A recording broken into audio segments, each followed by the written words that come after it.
on 33, I think. What happened yesterday? There wasn't anybody available? No, I wasn't on yesterday. I don't know. Okay, and I think Miriam was hoping to do it, but she wasn't able to. Anyway, so 33. So let's start. About was it 1, 2, 3, 4, 5, 6, 7 lines from the top. At the colon. So the Mishnah was listing things that can or cannot be said in languages other than Hebrew. 1 second. Back up here. Okay, so tefillah. One of the things mentioned that you can say in any language is prayer. So more explains why rachmehi, because it's a request, it's a request for rachmim, for mercy from God. So therefore, you're asking for mercy.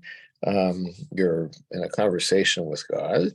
So this isn't like that. This isn't really, there isn't a proof needed, because if we're going to qualify anything and say that it must be recited in Hebrew, there has to be a source. There is no source for prayer that it has to be in Hebrew, and the Gemara says it's just logical that if you want to express a plea, it should be in a language that you're comfortable with, and that's, I think it's what it's saying is that's why the Torah does not prescribe specifically Hebrew for prayer, and therefore it can be in any language. Now the Gemara says tefillah b'chol lashon, but is this true that it can be said in any language? Here's a counter source. There's an exception. What about Aramaic? Rabbi Yehuda says you can't pray in Aramaic. Okay. Why? Do you have Rabbi Yochanan? Because Rabbi Yochanan says, if you do ask for your needs in Aramaic in prayer, then the angels who presumably the angels that take these prayers, that transmit these prayers to God, they don't attach to it, because the angels don't speak Aramaic. This is a pretty odd statement. So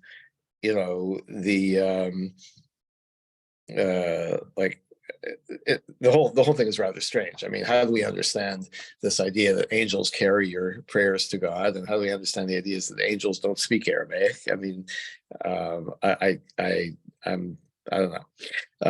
So anyway, but the point is, you said the Mishnah says you can pray in any language, but this source says that you can't pray in Aramaic. Now, what about the other languages? So it's not clear. I mean, the Gemara doesn't refer specifically to those. Some say that, well, since Aramaic is kind of a cognate of Hebrew, then certainly other languages not. But that's not what that's not explicit in the source. So what's explicit is that you can't say you can pray in any language if there's this one language that you can't. The Mishnah should have said you could pray in any language except Aramaic, but it doesn't say that. So there appears to be a contradiction. The says, "Look, Kasha, not a contradiction. There's a difference. When the other source says no praying in Aramaic, that is for an individual. But a congregation that's praying, they can pray in any language. And our Mishnah is referring to any language a congregation can pray in. Presumably, there is an advantage to the communal power of the prayer of a congregation. But now we're not done with analyzing this. What about the statement that the angels don't speak Aramaic? We have a brisa. Yochanan, the high priest, who was a high priest back in the first temple, he heard a heavenly voice emanating from the Holy of Holies in the temple, Shelomer, that said, the young men who went to wage war in Antioch have been victorious. So this is clearly in Aramaic, right? And he's equating now. I don't know why this is necessarily the case. A bas kol literally means the daughter of a voice or a daughterly voice, it's usually understood as a heavenly voice, right? A voice from God, as it were. Here we're interpreting it, we're taking it for granted that it's an angelic voice, okay, that it's produced by an angel. So the specifics are not important. What's important to us is that this voice spoke in Aramaic. So how can you say the angels don't speak Aramaic? B'shuv Masa, another story. B'Shimon HaTzadik, another high priest. Shashama Bas Komi Ves Kashi HaKadshim, he heard a voice, heavenly voice from the Holy of Holies Sheomer, which said, Betilas Avidta Diamar Sana Laitaya Al Haithala. The army that the enemy said he would send against the temple has been wiped out, has been canceled. V'neherag Gas Kalgas Ubatlug Zerosav, and Gas Kalgas was killed, and his decrees were canceled. Okay, Gas Kalgas, by the way, sounds like Caius Caligula, the Roman emperor, who was assassinated. So this seems to accord with that historical incident. But again, the point is that was said in Aramaic. So how can you say the angels don't speak? By the way, they wrote down like what time, they made a record of when that voice came out of the temple, and it actually was the same time that the event happened, that Caligula was assassinated. Anyway, the point is, in each case, it was said in Aramaic. So how do you say the angels don't speak Aramaic? So by saying I could answer Bas Kol Shani de la Shmoya. So what I alluded to before, that a voice, this heavenly voice, is different because its point is to inform people, right? The point is communication, right? So you could say that this particular angel or something of that nature, this particular angel was taught Aramaic because that's what the people spoke, and he was communicating a message to the people.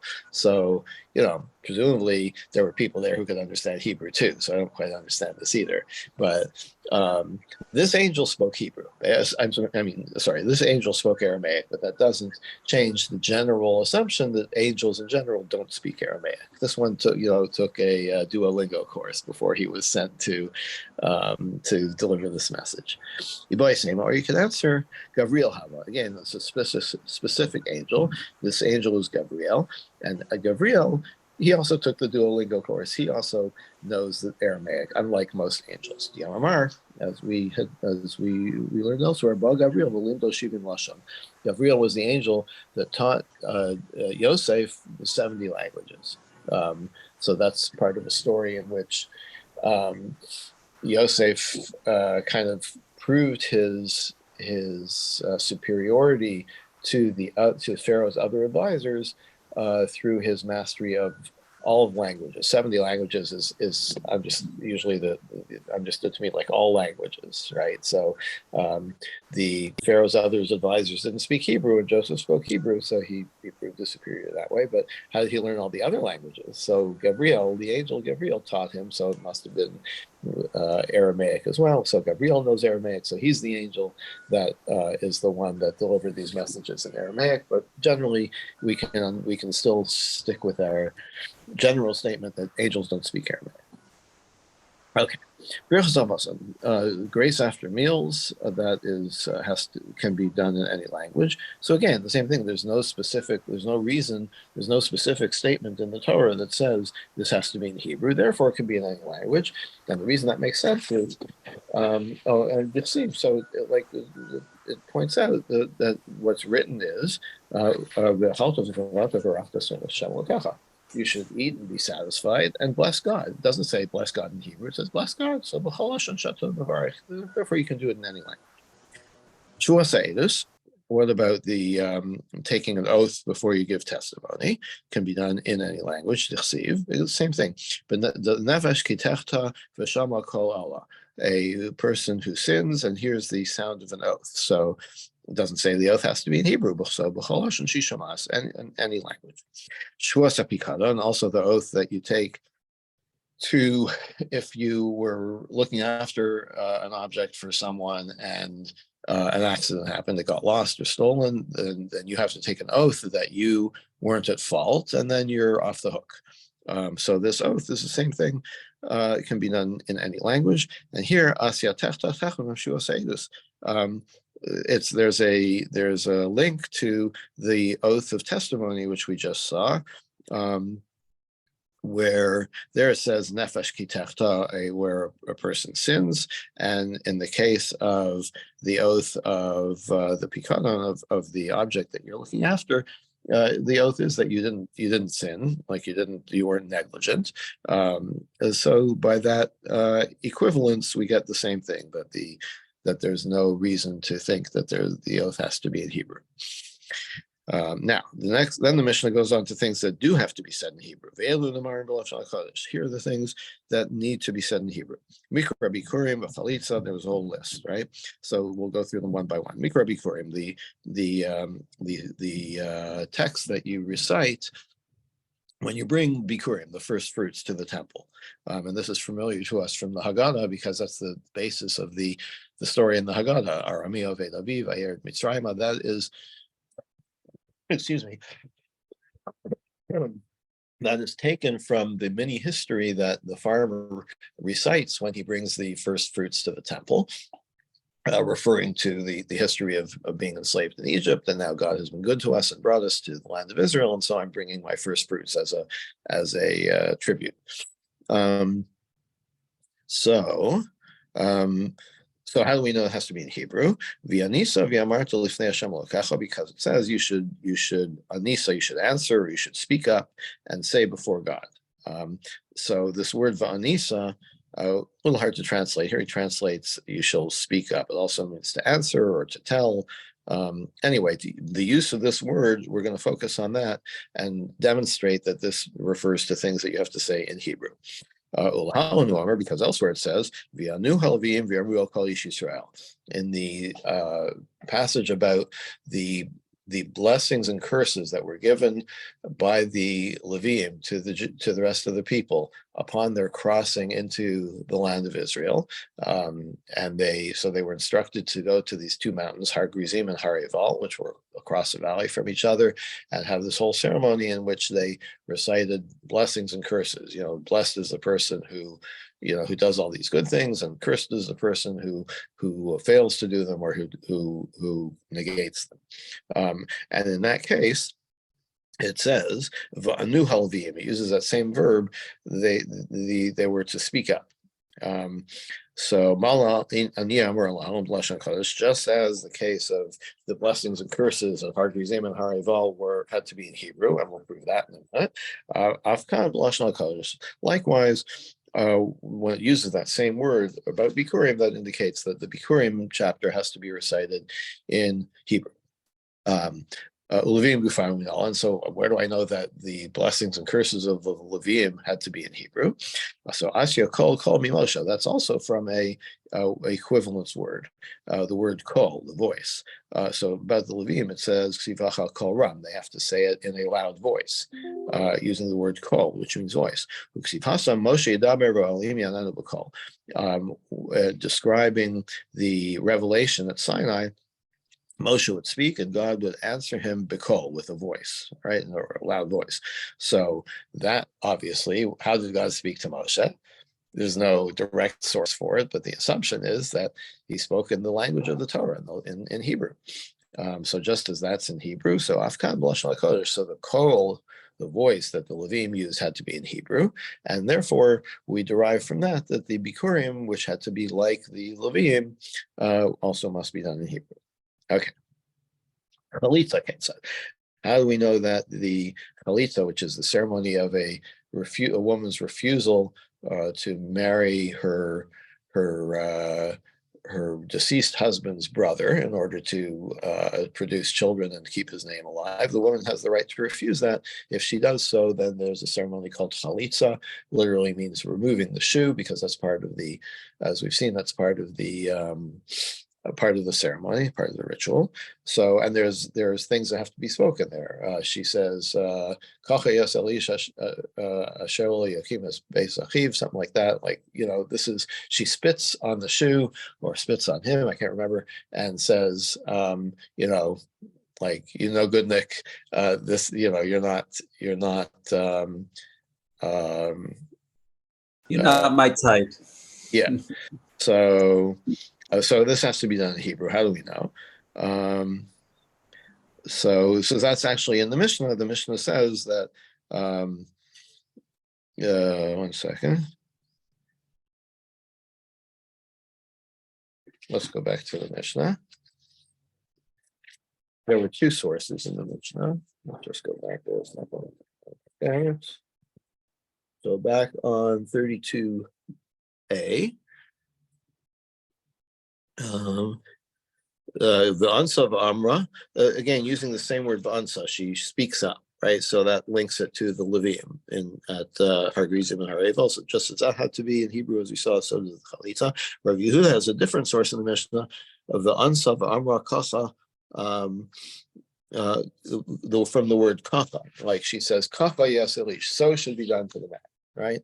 By saying Kafa, that specifies it has to be exactly like this. Okay, exactly like it's written in the Torah. The Torah is written in Hebrew, therefore she has to recite the formula in Hebrew. So you have two different sources for why the Chalitza has to be in Hebrew. So V'Rabbanan, but so why does the first view not accept the word kafa? That has to be exactly like this. Right? What's that word for? Why does it say kafa? So my answer is Mi'mayluhu l'davar shu masa ma'akev. It tells you that kacha, like so shall be done. That means every action that's written here, it's not referring to the language, but it's referring to the sequence of activities or actions that are done in the ceremony. They are all essential, and they all have to be done. Not the language, but the actions. Rabbi Yehuda. So how does Rabbi Yehuda, why does he think that kacha means language? Miko kacha, because Yehuda said ko yes ish, right? A shorter word. So shall be done to the man, but it says kacha, which is an extra letter. So from that extra letter, he says not only the actions, but also the words have to be exact. Rabbanan ko kacha l'mashmalu. Rabbanan don't accept that. It's like extra letter, doesn't bother, doesn't interest them, or doesn't seem significant enough to them. Okay, but either way, they both agree that the Chalitza has to be done in Hebrew. Rabbi Yehuda, so why does it use, according to Rabbi Yehuda, who says it's from the word kacha that we know Chalitza has to be in Hebrew? Why does it use the word va'ansa, right? The word oneh. Why does it use that word, which the rabbis say they use that word? That's the way we know that it has to be in Hebrew. But Rabbi Yehuda knows that already. So what does he need the word va'ansa? So he reverses it. He says that's how I know that the Levim and Hargrizim and Harevel had to do their blessings and curses in Hebrew. Because I know from the word kacha that chalitza has to be done in Hebrew, and I know from the word beyonsa that it's linked to the Levim, so the Levim have to be the same.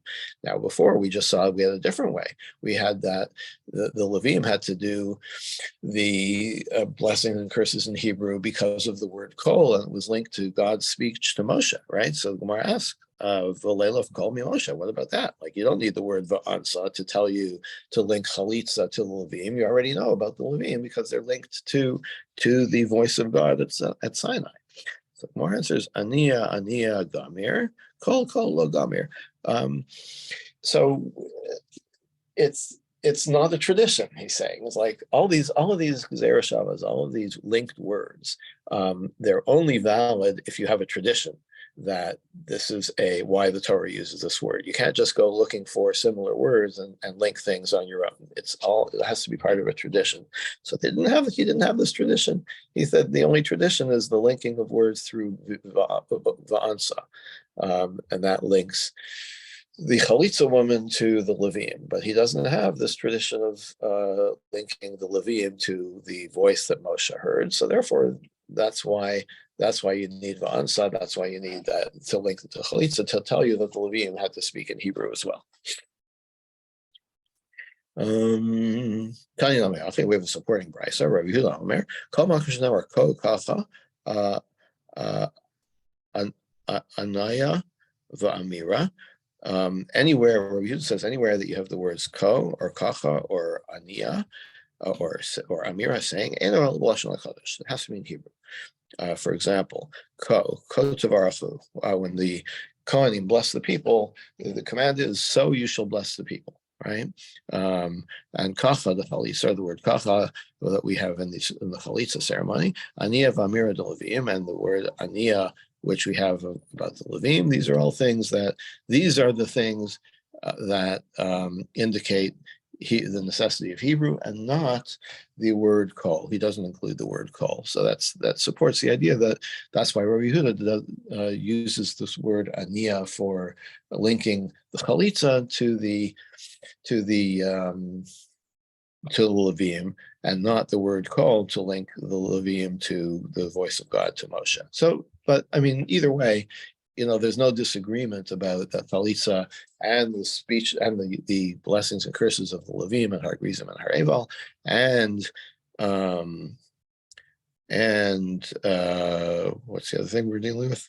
Chalitza and the Levim. Those two things, they definitely have to be in Hebrew. Okay, so now the Gemara is going to digress a little bit and discuss these blessings and curses that were recited upon crossing into the land of Israel. Brachos Kos Ketzad. How did this? The Mishnah had digressed and described things. So Kevan Shavu Yisrael Sayardim, when they crossed into the Jordan, they came to Har Grizim and Har Eval, which is near Shechem, and they did this whole ceremony. So Shechem, as you know, is currently also known in English or Arabic as Nablus, is some distance inland from the Jordan. I would say it's probably about 20 or 30 miles, maybe. I'm not sure exactly, but it's it's in the hills, basically. It's in the mountains of Samaria, not in the Jordan Valley. There's a brisa. These, when it discusses Har Grizim and Har Eval, it says, see, they're on the other side of the Jordan. In other words, they're standing on the east side of the Jordan, and Grizim and Eval are on the west side of the Jordan. In other words, there's some distance from the Jordan. That's what Rabbi Yehuda says. So that would support the idea that they could be near Shechem.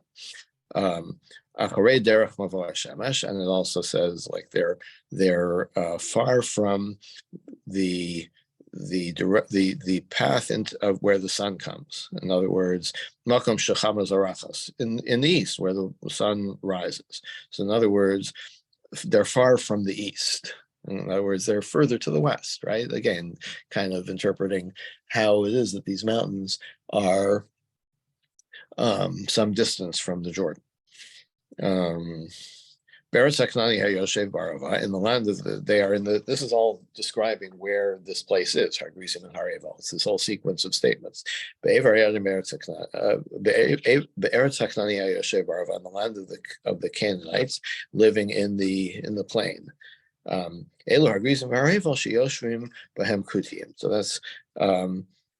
that's referring to Har Grizim and Har Eval, where the Kutiyim live. Okay, Mulha Gilgal, opposite Gilgal, Samachal Gilgal, meaning near Gilgal. And Eitzel Elone Moreh, it's a long description of where this place is, near the plains of Moreh. Not the plains, the Alon is a kind of tree, the oaks of Moreh. Shem, it's referring to Shem.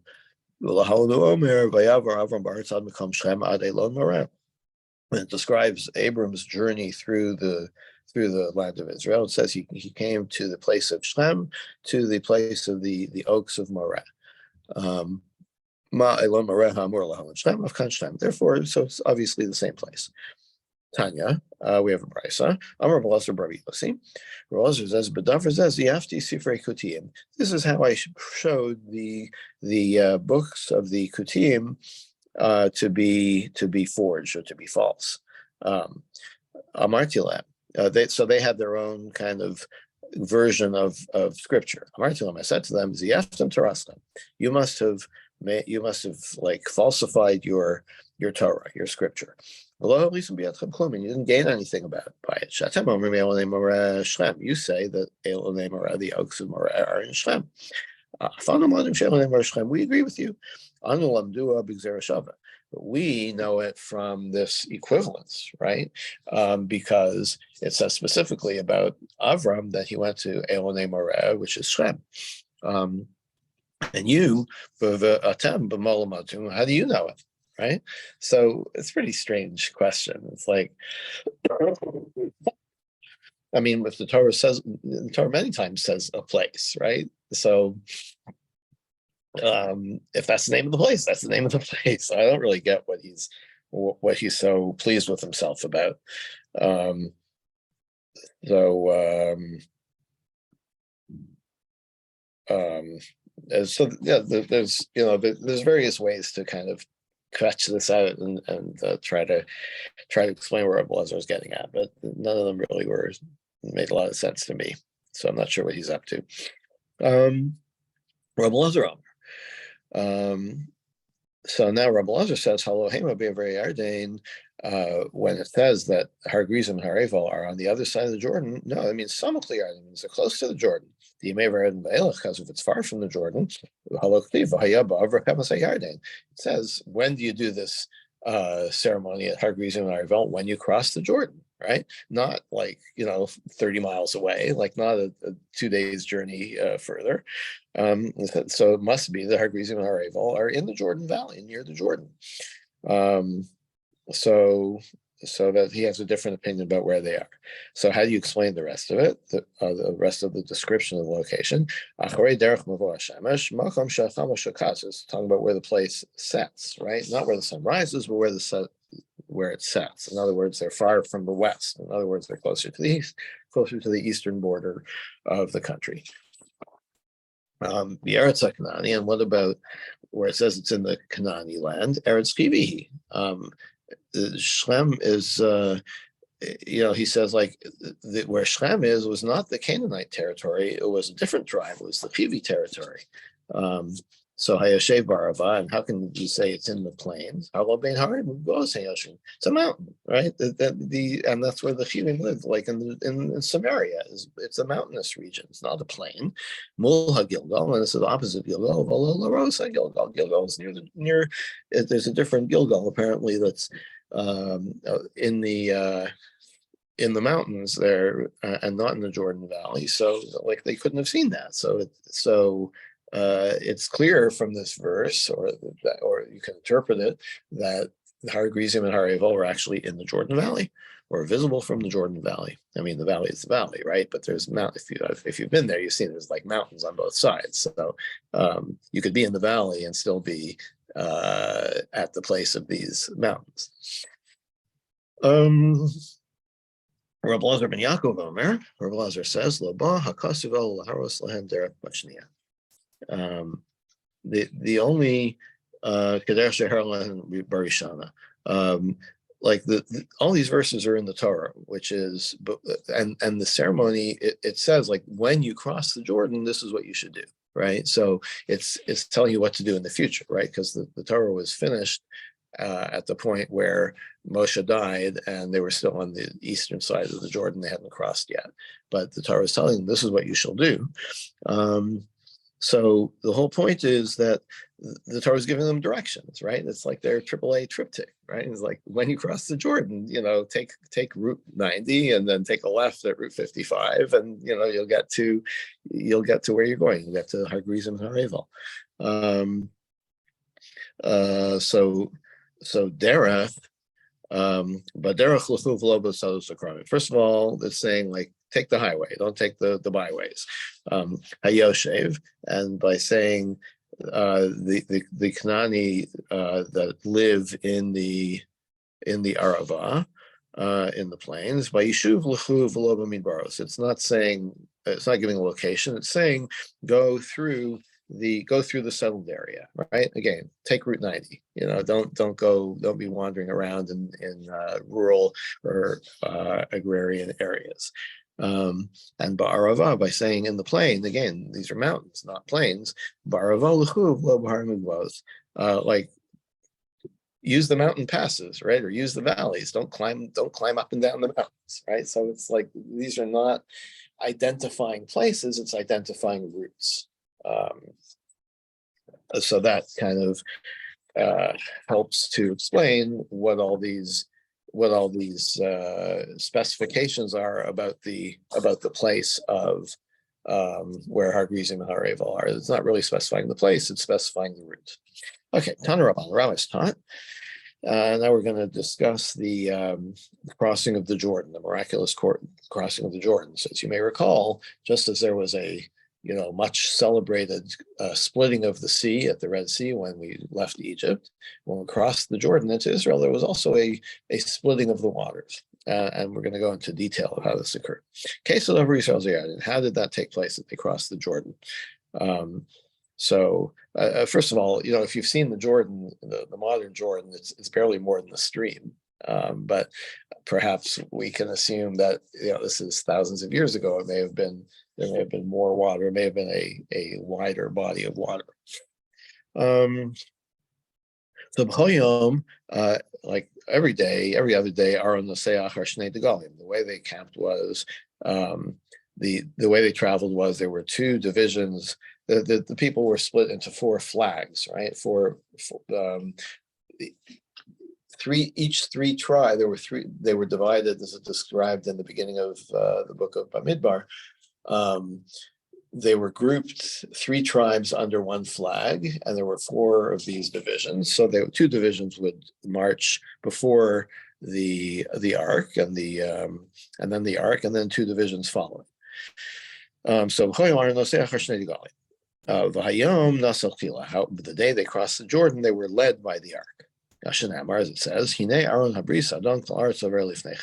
ark of the covenant with God will go before you into the Jordan. Every other day, the Levim carried the ark. On that day, they crossed the Jordan, was carried by the Kohanim.